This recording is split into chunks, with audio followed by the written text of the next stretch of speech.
Bendiciones hermanos, le damos las gracias al Señor y en esta ocasión estaremos hablando de los talentos en el discipulado y ubicados en el Evangelio de Mateo, el capítulo 25, versículos 14 al 30. El pensamiento central indica: el Señor prueba la eficiencia de sus discípulos por la forma en que estos usan los talentos y las habilidades que Él les ha dado. Y vamos a ver a través de esta parábola cómo es nosotros los creyentes podemos comprender lo que Jesús quiere dar a demostrar a través de la misma. Y es por eso que el texto de oro muestra en el versículo 15 de este mismo capítulo 25 lo siguiente: a uno dio 5 talentos y a otro 2 y a otro 1, a cada uno conforme a su capacidad, y luego se fue lejos. Y vamos a tomar en consideración una serie de objetivos en este análisis. Vamos a conocer mejor los talentos que el Señor ha puesto en nuestras manos. Vamos a aprender a cómo vencer el temor y la inseguridad en el servicio cristiano y cómo ser buenos administradores de lo que Dios nos ha otorgado para poder rendirle cuentas a Él en cuanto a lo que nos ha puesto en nuestras manos. Y es importante que nosotros tengamos en consideración estos objetivos y vamos a hacer lectura de los pasajes desde el versículo 14 hasta el 25 para luego entrar al análisis del mismo y poder comprender lo que el mismo Jesús quiere traer a sus discípulos primeramente, y cómo nosotros, la iglesia, que somos los responsables actualmente, debemos comprender esta importante enseñanza. Dice: porque el reino de los cielos es como un hombre que, yéndose lejos, llamó a sus siervos y les entregó sus bienes. A unos les dio 5 talentos y a otros 2 y a otro 1, a cada uno conforme a su capacidad, y luego se fue lejos. Y el que había recibido 5 talentos fue, negoció con ellos y ganó otros 5 talentos. Asimismo, el que había recibido 2 ganó también otros 2. Pero el que había recibido 1 fue y cavó en la tierra y escondió el dinero de su señor. Después de mucho tiempo vino el señor de aquellos siervos y arregló cuenta con ellos. Y llegando el que había recibido 5 talentos, trajo otros 5 talentos, diciendo: Señor, 5 talentos me entregaste, he aquí tienes ganado otros 5 talentos sobre ellos. Y su señor le dijo: bien, buen siervo fiel, sobre poco has sido fiel, sobre mucho te pondré, entra en el gozo de tu señor. Pero llegando también el que había recibido 1 talento, dijo: Señor, te conocí que eres hombre duro, que ciegas donde no sembraste y recoges donde no esparciste, por lo cual tuve miedo y fui y escondí tu talento en la tierra. Aquí tienes lo que es tuyo. Y podemos tomar en consideración lo siguiente mediante esta lectura importantísima. Tenemos que ver que hay una exhortación a aquellos que piensan que no valen mucho y carecen de grandes aspiraciones, cuando Dios ha dotado a cada uno con dones y también los ha dotado con talentos. Y vamos a ver aquí que los personajes en esta parábola es el hombre que se fue lejos, que vamos a ver que es el mismo Jesús, y los 3 siervos. Y tenemos que tomar en consideración al menos 2 aspectos importantes.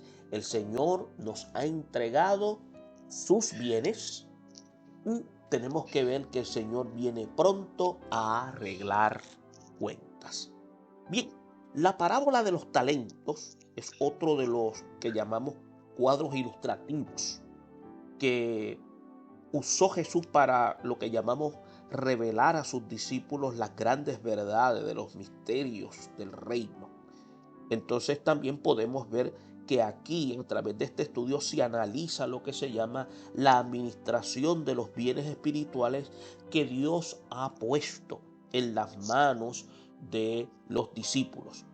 Entonces podemos ver que ilustrado con la distribución de lo que se llaman talentos. Es por eso que el hombre que se va lejos dice que llamó a sus siervos y les entregó sus bienes, en la cual esto representa a Jesucristo, el Hijo de Dios, que se fue, pero dejó, dice que en manos de sus siervos, entonces entiéndase ministerios, entiéndase dones, entiéndase talentos, entiéndase habilidades y recursos para que estos los desarrollen en el servicio.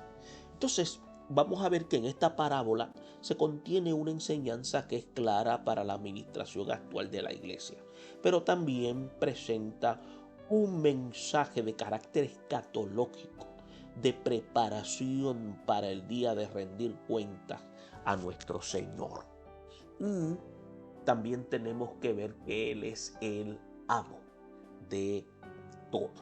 Ahora bien, tenemos que ver a través de la lectura expresiones tales como yéndose lejos, y esto indica que en esta primera indicación el hombre de la parábola representa a Jesús porque él estaba ya muy cerca de su partida. Entonces dice que a uno dio 5 talentos. Entonces esto indica que era una medida de peso usada para dar una cantidad, y entiéndase aquí unas capacidades. Entonces dice conforme a su capacidad, y tenemos que ver que de acuerdo con esta expresión significa el dinamismo. Ahora bien, cuando hablamos en el versículo 14, que dice que representan los bienes, en esta expresión, tenemos que ver si hay una pregunta. ¿Qué representan los bienes en esta alegoría? El reino de los cielos es incomparablemente rico y posee todos los recursos espirituales, materiales, humanos y materiales que la mente puede imaginar. Tenemos que ver, por ejemplo, cuando el apóstol Pablo testificaba que él mismo, que es el Señor de todo, es rico para con todos los que le invocan.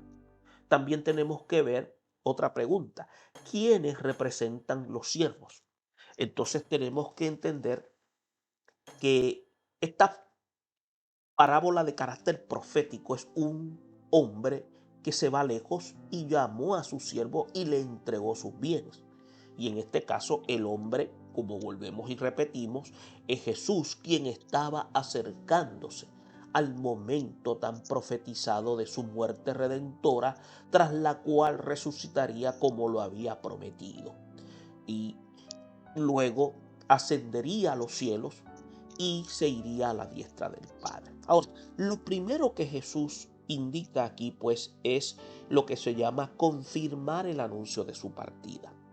El segundo detalle de esta alegoría es que registra en el versículo 14 una corroboración de la promesa divina del Señor de dejar en mano de sus siervos, los discípulos, sus bienes espirituales, en la cual constituyen los recursos de la iglesia, los cuales el Señor ha estado distribuyendo por mediación del Espíritu Santo. Entonces, estos bienes vamos a ver que representan todos los elementos espirituales, también representan elementos humanos y materiales que integran las riquezas del reino de Dios en la tierra. Ahora, en el versículo 15 podemos preguntarnos qué entendemos por talento. En el versículo 15 se nos describe la forma en que fueron distribuidos los bienes de la parábola. Entonces, hay dos cosas que debemos observar en cuanto al uso de la palabra talento. Originalmente no significaba lo que nosotros entendemos actualmente, como hemos visto en definiciones y en etimología. talento no significaba lo que es una habilidad o una cualidad personal del individuo o algo que nacía con él de manera innata, sino una enorme suma de dinero en este término. Más bien en el uso moderno de la palabra talento como una cualidad o habilidad, o sea, lo que habíamos señalado, una capacidad sobrenatural. Ahora, en el segundo lugar debemos entender que la posesión de talentos no se puede ver como el desarrollo de cualidades o destrezas por parte de una persona, sino como el otorgamiento o la concesión de bendiciones por parte de Dios.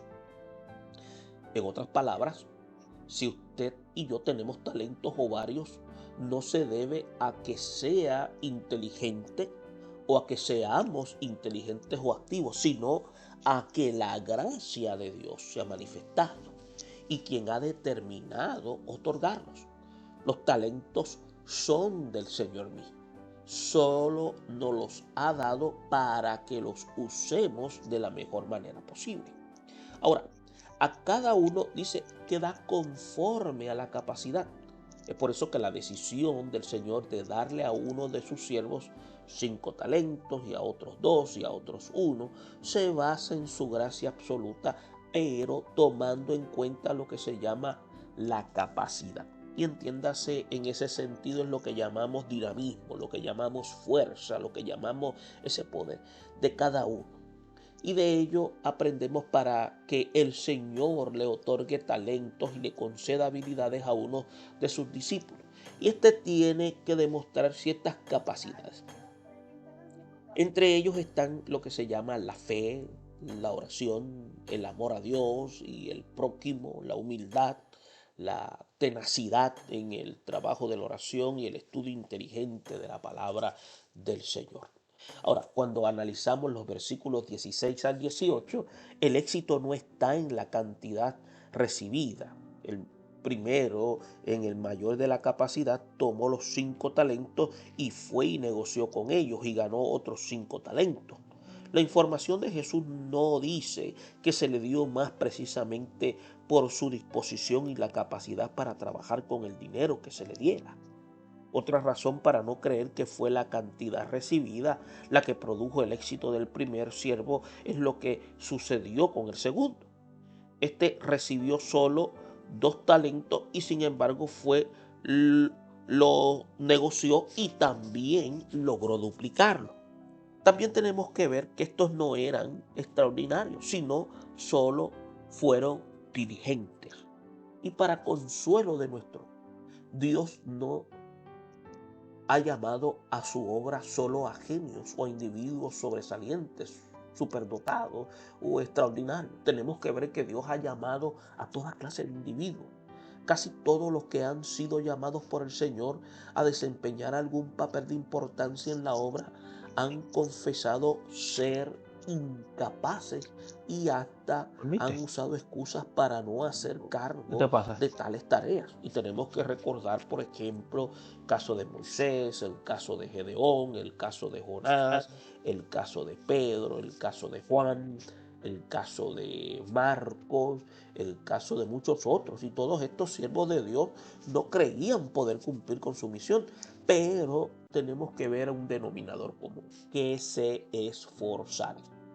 Y el Señor les ayudó y ellos pudieron triunfar.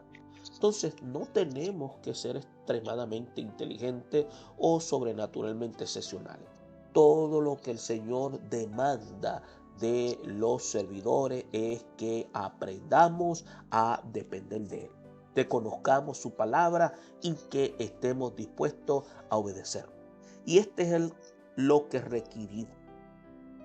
Por eso que también vemos que en este aspecto vamos a observar lo que se llama la falla del tercer hombre, que no fue culpa del Señor, en tanto que los primeros siervos duplicaron sus talentos. El tercero fue y dice que cavó en tierra y escondió el dinero de su señor. No puede siquiera sugerir que él fracasó de este tercer siervo haya provido, o mejor dicho, provenido del dueño de los talentos. Algunos de carácter fatalista quizás pudieran pensar en que los dos primeros estaban predestinados a triunfar y este último a fracasar. Pero la acusación es de carácter injusto, porque si este siervo no era digno de participar en el manejo y uso y ganancia de talento, no le habría tomado en cuenta el haber recibido un talento y lo haría tan digno y responsable como sus compañeros. Ahora, lo que provocó el fracaso fue lo que nosotros indicamos, el miedo, los principios, la negligencia y la falta de confianza en sí mismo y en los demás. Y es por eso que cuando vemos en el versículo 19, la expresión del versículo dice, después de mucho tiempo, en una indicación que es clara de que Jesús se estaba refiriendo a lo largo del intervalo que había entre su ascensión a la diestra del Padre y su prometido retorno. Y este largo periodo de permanencia del Señor a la diestra del Padre ha sido lo que se llama una premeditada oportunidad que Él ha querido otorgar a sus siervos para que usen los talentos en el desarrollo de su obra como buen administrador de su iglesia. El Señor no quiso mantener intimidados a sus discípulos con su presencia física.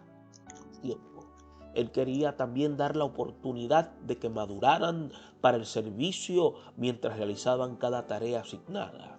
Y esto es otra de lo que llamamos estrategia utilizada por el mismo Jesús para el desarrollo de sus discípulos, y también tenemos que ver que los capacitó, luego los envió y ahora Él se retiraba como una táctica para que ellos pudieran desarrollar lo que habían recibido durante el adiestramiento ministerial. Ahora, no los había dejado solos, Él les había dejado el Espíritu Santo. Ahora nos habla por medio de su palabra y está con nosotros todos los días de manera espiritual. A nosotros nos parece que ya ha pasado mucho tiempo y que el Señor se tarda en venir. Pero para Dios tenemos que ver que el tiempo es un factor de menor importancia. La venida del Señor puede producirse en cualquier momento, pero tenemos que ver que como los discípulos y siervos suyos debemos estar preparados para ajustar cuentas con Él. Ahora, un detalle interesante está en el versículo 20 y 23. Y es que la llegada de sus dos primeros siervos es una demostración de la responsabilidad que tiene el creyente de prepararse para rendirle un informe de sus hechos al Señor. A ambos se les da la más calurosa felicitación cuando se utiliza la expresión bien, buen siervo fiel, sobre poco has sido fiel, sobre mucho te pondré. Y claro, que cuando pensamos en la gran suma de dinero que se está representada en los 5 talentos, tenemos que reconocer que el trabajo es arduo y es de carácter difícil. Sin embargo, la cantidad o el tiempo son el elemento de menor importancia para la evaluación divina. Lo que vale más que todo es la actitud obediente, dedicada, diligente, decidida, con la que sirvamos al Señor. Cuando se dice la expresión entra en el gozo del Señor, es recibir posesión de lo que Él nos ha otorgado, nos ha dado y para todo preparado para ejercer la función. El éxito de estos siervos estaba asegurado desde el principio porque, como hemos leído anteriormente, el que había recibido 5 talentos, dice, fue y negoció con ellos y ganó otros 5 talentos. En otras palabras, no dejó el trabajo para más tarde ni esperó que otros lo hicieran por él. Esta es una exhortación de carácter directa y de carácter personal del Señor para que no lo pensemos dos veces, que hagamos lo que es a nuestro alcance, con la mejor disposición de triunfar con la ayuda del que nos ha asignado la tarea. En el versículo 24 al 27 vamos a ver cómo los siervos negligentes han de ser reprendidos. Fíjese, el ajuste de cuentas del tercer siervo fue un acto triste y preocupante. Y escuchamos de sus propios labios las razones por las cuales no pudo trabajar el talento que recibió de parte del Señor. Y por supuesto, vemos en el versículo 26 y 27, cuando la evaluación final de su desafortunada actitud. Por lo menos tenía prejuicios. La primera razón por la cual no tuvo éxito este individuo o discípulo fueron sus prejuicios contra su jefe. Señor, te conocía que eres hombre duro. Muchas veces los prejuicios y las falsas interpretaciones, mejor dicho, llevan a conclusiones fatales. Es cierto que el Señor de la parábola daba pruebas de ser muy sistemático, daba pruebas de ser muy observador, conocedor de las capacidades de sus siervos, estricto en el manejo de sus propiedades. Pero eso, en lugar de ser un problema, viene a resultar lo que se llama una garantía para los trabajadores. Otro aspecto es si había formado una imagen de carácter negativo de su Señor. Y las acusaciones que se hizo, dice, ciega donde no sembraste y recoges donde no esparciste. Eran exageradas. Es cierto que el hombre de la parábola buscaba el incremento de los talentos, pero para participar de la operación él estaba encargado a sus siervos sus propios bienes. Es decir, si siembra para cosechar y si regaba para recoger. No obstante, el siervo negligente quería justificar su fracaso, acusando al dueño del capital, en lugar de buscar las verdaderas razones de la falla. Y el tercer aspecto es que tuvo miedo. Entonces, la tercera razón por la que fracasó el siervo malo fue precisamente su mismo temor, su mismo miedo de fracasar, sabiendo que abundaban los amigos de lo ajeno y consecuentemente de los riesgos a los que se expone todo lo que emprende cualquier actividad, especialmente en el mundo de los negocios. Y este hombre había preferido no hacer nada para evitarse problemas. Entonces esconde el dinero de su señor y lo sacó cuando llegó el momento de rendir cuentas. La enseñanza que podemos observar de esto es que cualquiera que está en peligro de razonar de esa misma manera, no son pocos los que no quieren arriesgar nada. Por lo tanto, se quedan en casa, renuncian a su cargo, evitan compromisos, no hacen ninguna promesa, ni siquiera anhelan nada, para no experimentar la frustración. Pero la vida real, especialmente la de los triunfadores en el discipulado cristiano, no es así. Y tenemos que ver también lo que es la evaluación de su fracaso.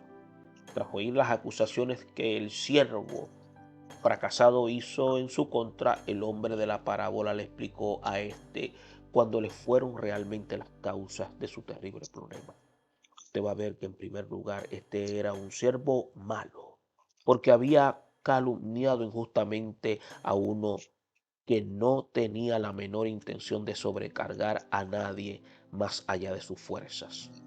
Si sus compañeros habían duplicado los talentos, ¿por qué él no había podido hacer lo mismo con uno solo? En segundo lugar, era negligente, pues no había hecho ni el más leve intento de probar sus habilidades. Cualquier cosa que hubiera hecho lo había ganado, aunque sea un elogio y alguna recompensa, pero su amargura, su miedo y su irremediable pereza lo convirtieron en la figura central de una vida sana. Entonces, el siervo, todo lo que tenía que hacer era lo que se llama poner el dinero en el banco para que ganara interés. Y nosotros podemos resumir a nuestro hermano para que nos sirvan de socios y condiscípulos en la obra del Señor. Y no quedemos en casa ni enterremos lo que poco o mucho hemos recibido. Ahora, ¿qué podemos ver en los versículos 28 y 30? La severidad de este hombre revela claramente lo serio de la justicia divina. Quitarle al negligente el único talento que se le ha dado y dárselo al que ya tenía 10 parecía un acto muy cruel. Sin embargo, la justicia divina es perfecta y está por encima de la lógica y los criterios del hombre. No solo se le quitó lo poco que tenía, sino que se le mandó a echar a las tinieblas de afuera.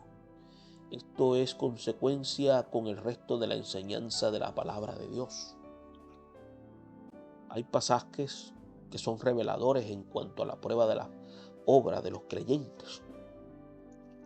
En este caso, mediante el fuego. Es lo que se dice en las Escrituras, en la carta del apóstol Pablo en 1 Corintios 3, versículo 11 al 15. No obstante, hay una diferencia entre la parábola y el citado pasaje de Pablo. En este último no se habla de salvación o condenación, se trata de nuestras obras como discípulos y siervos de Cristo. En cambio, el siervo malo y negligente de la parábola, sí se le aplica un castigo que sugiere condenación y tormento. Allí será el lloro y dice el crujir de dientes. Y esto basta para comprobar que la negligencia y desobediencia al mandato del Señor es tan pecaminoso como los demás actos condenables en las Escrituras muestran. Y tenemos que ver a manera de resumen que Jesús, de su inmensa riqueza, nos da talentos, habilidades, nos da dones para su servicio y para el engrandecimiento de su reino en la tierra. Y hemos enumerado algunos de los talentos que el Señor ha puesto en nuestras manos. Y hemos visto que es necesario vencer el temor, la inseguridad y la negligencia en el servicio cristiano. Tenemos también ser considerados responsables para hacer una administración correcta, para poder ensanchar el reino. El hombre que yéndose lejos llamó a sus siervos y les entregó sus bienes. Representa a Cristo. Él se fue, pero dejó en manos de sus siervos ministerios, dones, talentos, habilidades, recursos para que se desarrollen en el servicio. Debemos pedir la ayuda del Señor para duplicar y para multiplicar lo que Él nos ha dado. Tenemos que procurar despojarnos de los prejuicios, temores, complejos que llevan a personas a actuar de manera negligente. Evitemos actuar de manera negligente y podamos actuar de forma eficiente por lo que Dios ha puesto en nuestras manos.